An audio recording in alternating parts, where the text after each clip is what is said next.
Good day, everyone. I hope you're well wherever you are. This is assignment 1 for the Conscious Relationship class. Welcome. I'm really glad you're here. So before we go on to the assignment, I have a couple things I want to mention to you. One is that you'll notice my recording studio is an old barn that's here on the property where I live. I'll probably be recording my videos in this barn all the way through the class. I'm in here because this is the place where I can most influence the lighting and be out of the wind and the weather and that sort of thing. If you hear a background noise, which you probably do, it's a creek that's running right outside the barn there. I've got a microphone set up that I hope will override most of the sound of the creek so that you'll be able to hear me. If you have any trouble hearing me or if you have any trouble with the video otherwise, please let me know. Okay, thing 2, I want to go through the guidelines of the class in a more thorough way than I did in the introductory video the other day. I will also be sending out an email later today that will list the guidelines. It's really important that everyone be aware of the guidelines and that everyone follow the guidelines so that we can have a good, safe, productive learning environment for the class. So I've already mentioned that I'm going to ask everyone to, when you're in the class, writing in the class, that you speak only in terms of your own experience. This is important in order to maintain the safety of the class, the safe environment of the class. And what I mean by that is it's fine to talk about whatever's going on with you, what you see, including what you see in response to something somebody else has said. So if somebody is talking about some topic or other and you really relate to that, it's fine to talk about that topic and even refer to, so-and-so said such and such. But what I want you to avoid doing, and for all of us to avoid doing, is talking about the other person's experience. And as a corollary to that, this is another form of that, to avoid using shoulds, giving advice, even sort of veiled advice where you're really kind of pretending to talk about your experience, but you're actually trying to influence another person and help them, or something like that. In this class and in all of practice, we need to just start with the understanding that everyone is adequate to their own experience, everyone is capable of taking care of themselves, and everyone is able to find their way to wherever they need to get in their lives. We don't need to get in there and try to help them, fix them, save them, anything like that, okay? Or, of course, judge them, criticize them, anything unpleasant like that. So let's avoid all of those kinds of communications. Something I didn't mention in the previous video is that I'll ask for everything in the class to be confidential. So please don't, if you know people who are in the class socially, please don't get together with them and talk with them about what so-and-so has said in the class, like that. Again, you can talk about your own experience in the class, and please do. I think that would be really helpful to talk with people in your life, especially people who are doing practice, about what you're seeing in practice. That's very helpful to do and supportive. But please don't talk about other people's experience, what other people said, and that kind of thing. That is another way that we can maintain the safe environment of the class. And the last thing that I want to mention right now is that I will ask you to avoid communicating with other people in the class outside of the class. We're going to have a public forum in which we will be communicating, and you'll be able to see a lot of what people are looking at and working on, and you'll see the questions that they ask, you'll see my responses. Please don't, as far as I'm aware, there's not actually a way to chat with another kind of class, one of your classmates in Google Classroom, which I'm grateful for. That helps a lot. But also please don't email people, don't call them, don't text them, that kind of thing. If you already have a pre-established relationship with someone, then of course you'll be continuing with that relationship during the class. But please don't reach out and use the opportunity in the class to make friends and that kind of thing. We want to keep a practice environment in the class where we're related to each other on the level of practice and not socially. Okay? Okay, so beginning to move into assignment 1, as I go through, I'm going to need to be defining some terms for folks who are not familiar with them. So I'm going to do that now. I'm going to define 2 things, and then we'll go on to the assignment proper. The first thing I want to define is this term that I'll be using throughout the class many times, which is conditioned mind. What do I mean by conditioned mind? Conditioned mind is the set of artificial, fictional, made-up beliefs and assumptions about ourselves and about the way things are out in life. And is that, and also the set of invisible unconscious processes that go on, things that we do kind of without being aware of them, that contribute to and maintain the illusion that we are a self, a separate self that is outside of life. When I say life, let me define that too. When I say life, what I mean is life with a capital L. People might call it God, divinity.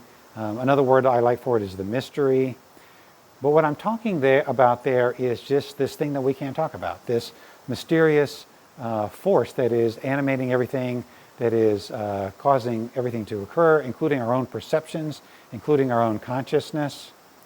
It's the life force that's in the plants and in our own bodies, and it's that which causes the stones and the clouds that go through the sky to exist.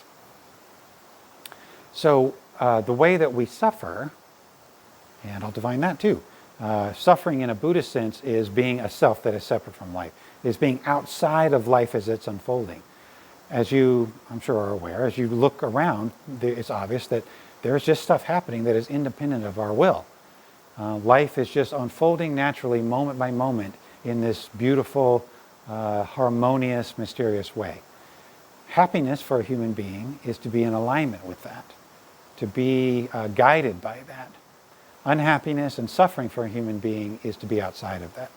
Now, we can't actually be outside of that. It's an illusion that we are outside of that, but a conditioned human being has, and what I mean by that is someone who's in conditioned mind, has the ability to maintain an illusion that they are outside of that. That illusion is what we're trying to get past in spiritual practice. There's another way to live where we are authentic. We are in our authentic selves. And what I mean by authentic is who we are outside of conditioned mind, who we are naturally. We have the ability to be in our natural, authentic selves and live from that place. And that's where the peace, the joy, the connection, the belonging, the well-being, the love, all of the things that we really want and are longing for in our hearts. Those things all live when we are here, present in life, being our authentic nature in life. We suffer when we're in conditioned mind, in this false reality, say it a different way, in which we are separate and suffering. Okay? And we'll be talking lots more about that in the class. And if you have a question about that, just put it in the class, and we can continue to talk about that. But, a portion of our conversation in the class will be about that. Not all of it. I don't want all of our conversation to be about conditioned mind. I also want to talk about what's possible beyond conditioned mind. But in order to be able to get to the place that is beyond conditioned mind, we have to be aware of conditioned mind. We have to be aware of what it is, and we have to be aware of how it works. And so part of what we're going to be doing in this class is to see how conditioned mind works, and in this case, in terms of our relationship with other people. Okay, very good. The other thing I want to define is this phrasing that I use, process and content. So you'll hear me say stuff like, it's really useful, helpful, skillful to have a process-oriented focus towards life rather than a content focus. Okay? What do I mean by that? The content is just the stuff of life. It's the relationship, in this case. It could also be, the money, the kids, the job, the car, the body and the health of the body, things like that. It's just the circumstances that we're dealing with and the stuff in our circumstances. The process is what we're doing inside our own minds and hearts in relationship to those circumstances. So, for example, I could be doing a process of deprivation, let's say, where no matter what is happening, no matter what I receive, it's never enough. I never feel like it's enough. I always feel dissatisfied. That would be a process that I'm doing in relationship to my circumstances. In that case, if I actually look to see what is there in my circumstances, and I'm not doing that process, very well, I'll feel the abundance of what's there, and I'll feel grateful for that. In that case, I would be doing a process of gratitude, a process of receiving, perhaps we could say. But if I'm doing a process of deprivation, then I'm going to use everything in my experience to feel deprived, no matter what it is. And so that would be a conditioned process, the process of deprivation. Okay? And again, that will also be a part of our conversation a great deal, because, in relationship, this is just a little kind of a hint towards what's to come. Skillful relationship, in my experience, has us having a process focused towards relationship. If we have a content focus towards relationship, and we're just in it to get what we want, and it has to look a certain way, and that kind of thing, which is largely what people are doing in relationship, unfortunately, then we are guaranteed to be unhappy and dissatisfied and have relationships that don't work. If we're using our relationships as a sort of a forum for seeing how we do life, how we are conditioned, how we can go beyond conditioned mind and live in freedom, in peace and joy and love and happiness, then as a byproduct, that will cause our relationships to work very well. And we'll be talking more about that as we go along. Okay, hopefully that's relatively clear. Okay, so on to assignment 1. So there's 2 parts to this assignment. The first part is going to involve some writing. And so if you need to pause the video in order to get a pencil or pen and some paper, maybe a notebook, where you can kind of do your assignments, then if you would do that now, please. I'll pause for just a moment and then come back and start the video again. Okay, welcome back. Okay, so what I want us to do in this first assignment is just kind of to establish a baseline. And the baseline is, how are you conditioned to do relationship? All right? And so there's a procedure I want us to go through to sort of get clear on that. And so what I want us to be looking at here is as I was just saying, on a process level rather than a content level. So what do I mean by how do I do relationship, or how am I conditioned to do relationship? Okay, so I'll give you an example from myself, which I expect to be doing throughout this class. Just as an aside, I think I've made this clear, at least in the virtual groups, that I'm working on this as an issue too. I'm in a relationship now. I was outside of relationship for a very long time, for years and years and years at the monastery. I didn't do any kind of relationship really, except formal practice relationships. And since I left the monastery about 6 years ago, I've been in relationships with people, all kinds, intimate relationships and other kinds of relationships. And it's very much a part of my practice right now. And that's why I decided to want to do this class. There's this old thing that said, it's really good to teach what you need to learn. So here I am, and we're all going to be learning together.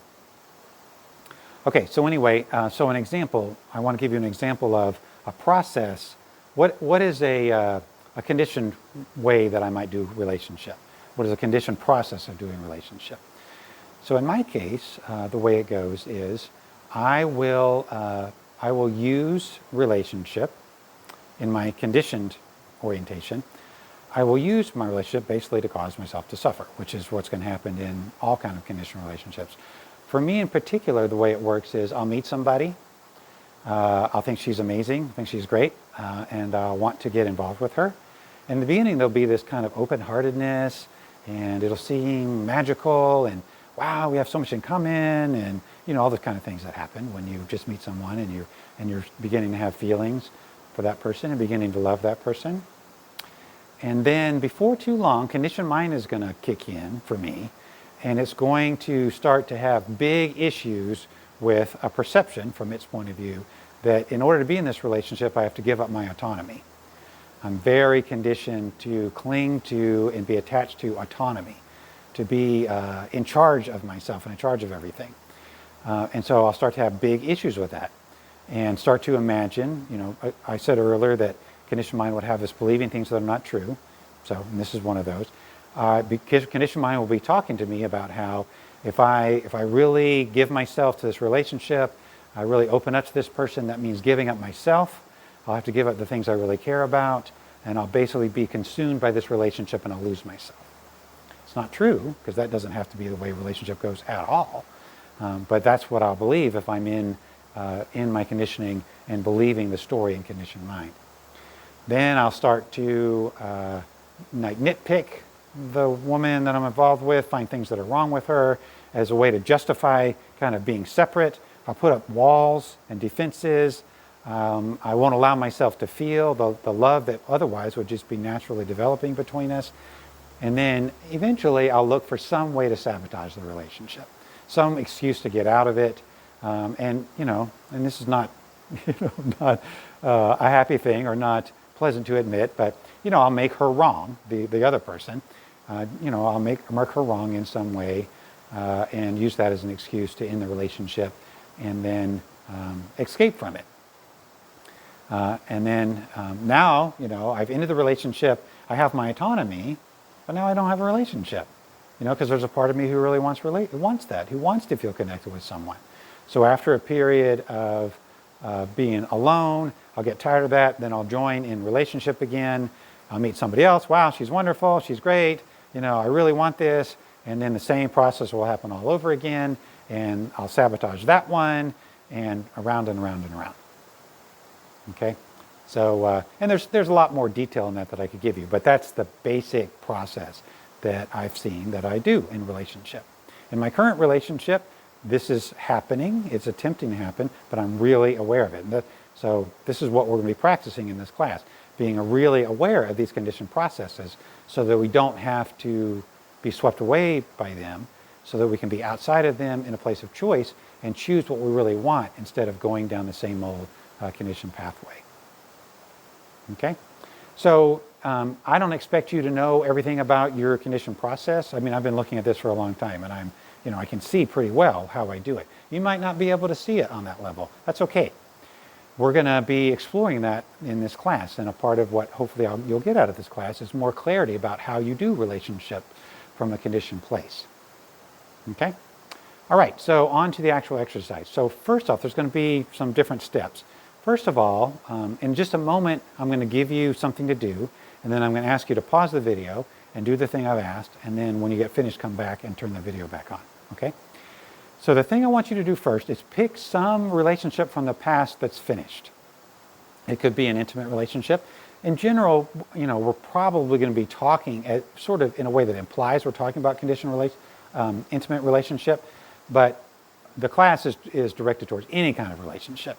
It could be relationship with parents, kids, coworkers, friends, any kind of relationship. It doesn't have to be an intimate relationship. So pick some relationship from the past that's finished, and the reason is so that you can see the full arc, the full cycle, and just spend some time seeing if you can map it out in the way that I just did, in whatever you can see. So you're not so much concerned about the content. Well, you went to live in Buffalo, and then he got a job doing that, and then the job didn't work, and then blah, blah, blah. Not that kind of stuff. It's more what's going on internally for you, how you're approaching it, the kind of feelings you're having, and then, ultimately, what is conditioned mind doing essentially to mess up your relationship and to interfere with your relationship? Okay? Again, you just see whatever you can see, no standards or expectations about this, but see if just use pen and paper to map it out as best you can, and then when you finish, come back and I'll give you the next step. Okay? Okay, excellent. Welcome back. I hope you saw lots of interesting things. And as we go through, through the whole class, continue to pay attention to this. Continue to be watching how you do a relationship actually as you are in relationships of all kinds in your life, so that you can become clearer and clearer about the conditioning that you have around this. Okay?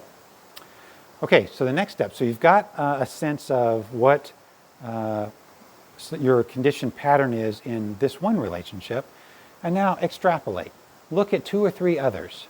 Maybe 2 or 3 other different, if you chose an intimate relationship, look at another intimate relationship that has happened, if there's been one. But also maybe look at some friendships, look at your other kind of relationships, friends, coworkers, children, parents, to see if you can see familiar threads.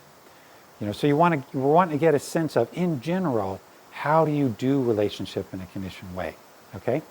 So map out 2 or 3 more and see what else you can see about how you do relationship.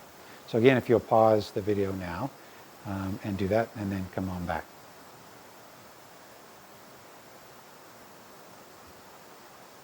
Okay, very good. Welcome back. Okay, now the last piece of this part, I'm going to give you something to consider and ask you to journal a little bit about it. So here's the thing to consider, that in my experience, so conditioned mind, and we can talk more about in the class about why this is so. I'm not going to go into this right now. But conditioned mind, in my experience, has as one of its primary functions to keep us away from things like happiness, joy, peace, love, well-being, connection, belonging, these kind of things, the stuff that we really want, and that really make our lives good and worth living on this earth. Said another way, it's going to sabotage our happiness and well-being. In my experience in relationship, conditioned mind, if two people are in relationship who are not conscious of conditioned mind, are not aware of conditioned mind will gradually take over that relationship and use that relationship to cause them to suffer. So, for example, I worked with a couple a while back. I don't work with them anymore. And I worked with both of the people individually, and then I worked with them together. And what we worked on was they had a very tumultuous, difficult, wasn't violent relationship. It was emotionally close to violent relationship, and it was really challenging, and also also very loving at times and really beautiful. And what we looked at is they had trouble seeing this at the beginning, but over time they could see that they weren't in charge of the relationship. They both thought they were. They thought they were both acting from themselves and were doing things to try to make the relationship work. But what was actually happening is they were both being, you might say, dominated by conditioned mind. And conditioned mind was in charge of both of them and was causing both of them to interact in a way that sabotaged their relationship. So, one of them was continually blowing things up.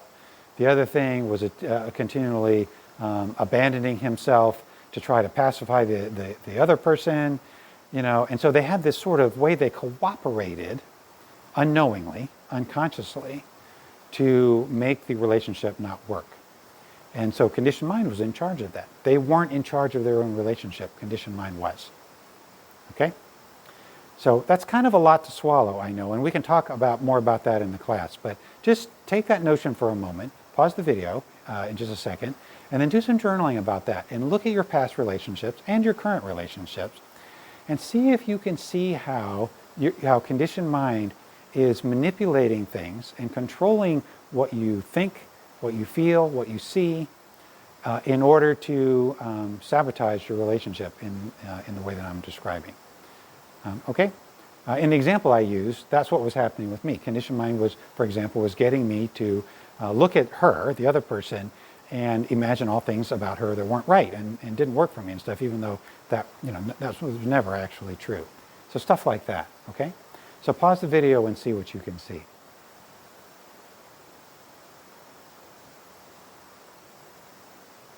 Okay, thank you. All right, welcome back. So set aside your notebook now, and now we're going to go into what I call a guided imagery. So a few words about guided imagery, and then we'll get on to the actual guided imagery. So a guided imagery is basically just a way that I'm going to guide you in your attention and your imagination in order to help you see certain things. Whenever I do a guided imagery, I'm not trying to get you to see particular things. What I'm trying to do is just set up a space where you can see whatever it is that you need to see. Okay? So there's no right or wrong way to do this at all. And there's no particular thing you're supposed to see. What I want you to do is just relax, let go as best you can of, conditioned thinking. Am I doing this right? Is this really what's supposed to be happening? What am I supposed to be getting out of this? Stuff like that. Let go of all that. And just be present in the experience. Just listen to the sound of my voice and just see what arises. See if you can just allow insight, seeing to arise naturally, spontaneously out of your mind. Okay? As best you can. Okay, so you're welcome to be sitting up to receive the guided imagery, or if you want to lay down, that can be a good thing too. If you're lying down, make sure that you're not sleepy or something where you're going to fall asleep during the guided imagery. So go ahead and take a moment to arrange yourselves. I'll pause to give you a second to do that. In whatever way will be comfortable, but allow you to be alert and attentive. Okay, very good. And then if you would, close your eyes.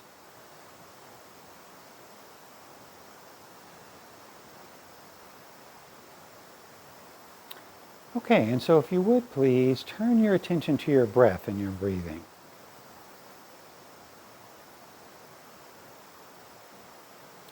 Feel your breath as it enters your body and fills your body and leaves your body.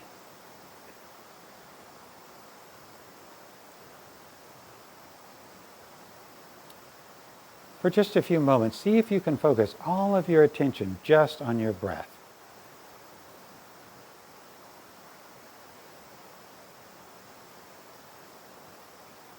Let go as best you can of whatever it is that you are bringing into this imagery, whatever thoughts or feelings, whether they may be from the exercise we just did or something else that's going on in your life that is attempting to tug at your attention, that would want to pull your attention away.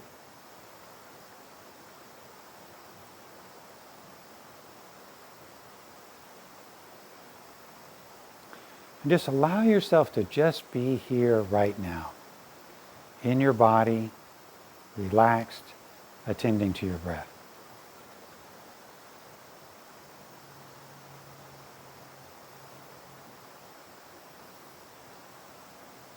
Notice how good it feels to just be here.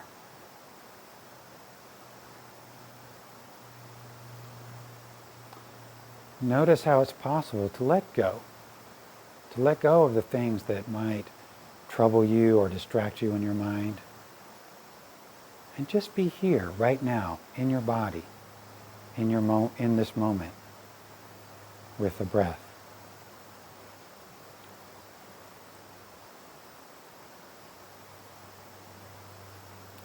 Take a couple, 3 nice, long, deep breaths and just feel what it is to simply breathe.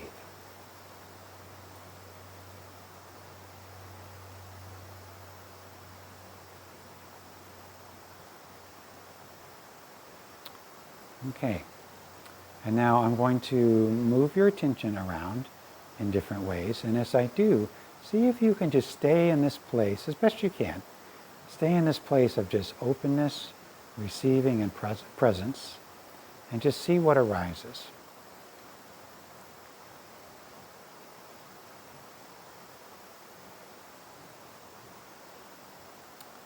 And so now, if you would, imagine yourself in relationship. And it can be any kind of relationship. In relationship of various kinds. Whether it's with your partner, if you have one, friends, family members, coworkers.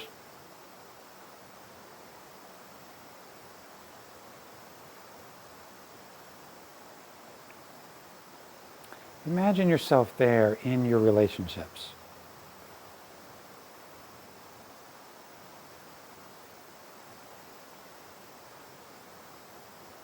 And now I'm going to ask you to look inside, remembering what it's like to be in relationship with various kinds of people. And I'm going to ask you a few questions.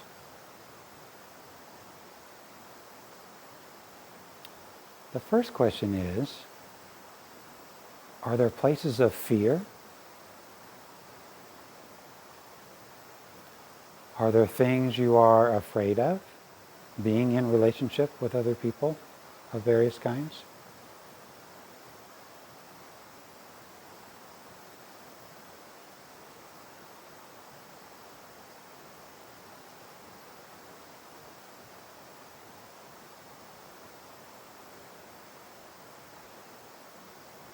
Are there places of anger? Are there things about current relationships or past relationships that you feel angry about, that you're holding on to with a feeling of anger or resentment?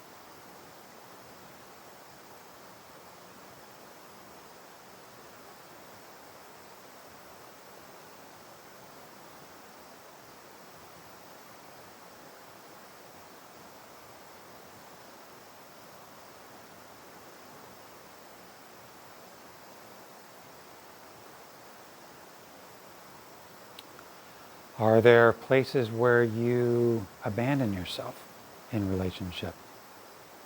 Where you abandon your needs for the needs of others, perhaps? Where you abandon what you know to be true and right?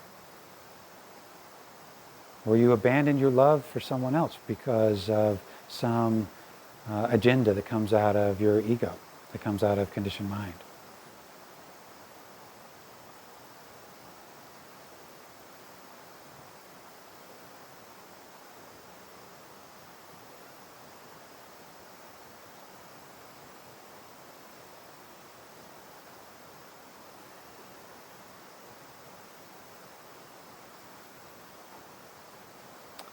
I'm going to take it as a given that in your relationships, at times, perhaps even a lot of the time, you are in an authentic place, a place of love and understanding, connection, belonging, empathy, compassion towards the other people in your life. And it's very likely that at times that is not where you are. Where you're in a place where you abandon who you are.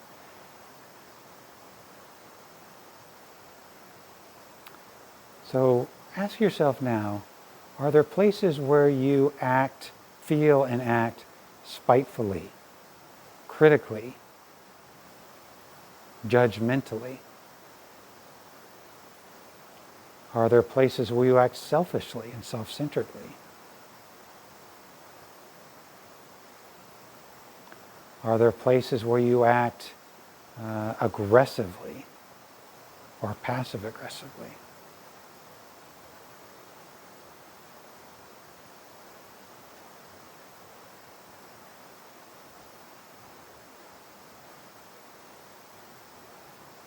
Are there places where you act without compassion and understanding towards the people in your life?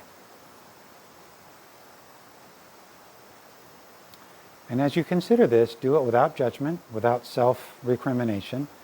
We're just practicing looking to see what's so. That's all. We're just collecting information here.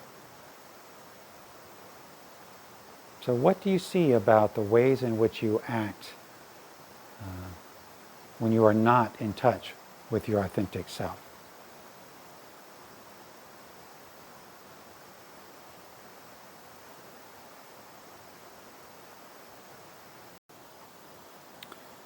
And now ask yourself, when you are not who you really are, the goodness, the love that you are in your authentic nature, in relationship, who are you? How would you describe the person that you are, the conditioned self you are, in relationship sometimes?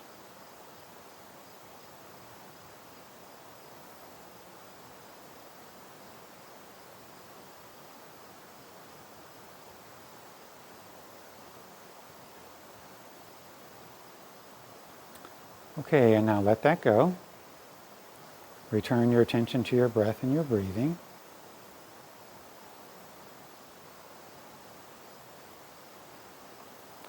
Take a couple nice, long, deep breaths.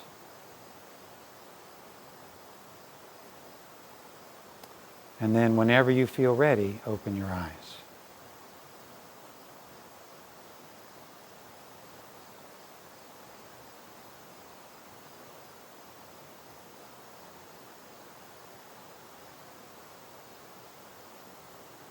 Okay, and now please, if you would, whenever you're ready, and you can take some more time to be with that if you want to, but pause the video, and whenever you're ready, make some notes about that. Do some journaling about what came up for you in that imagery, whatever it may be, what you saw about the various questions that I asked. And I will put those questions in the email that goes out with this video. And then whenever you feel ready, come back and hit play again, and I'll tell you a couple more things before I let you go.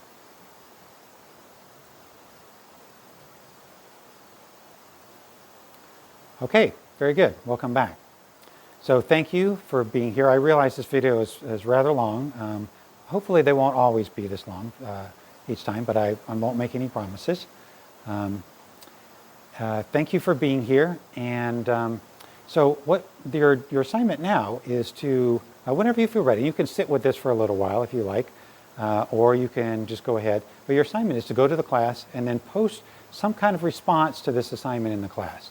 And it's really whatever you would like, whatever most interests you, whatever you would like to say about the experience you've had. Okay? And then keep an eye out for responses, and I will respond to your post whenever I see it, and we'll go from there. And then also, if you would, as people begin posting things, there's going to be an ongoing conversation in the class.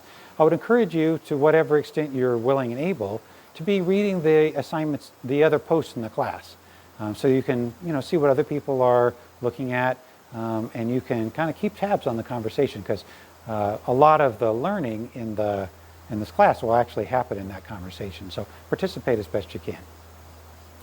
Okay, very good. Thanks again for being here. Take care, be well, and I hope you have a beautiful day. And I'll see you in the class.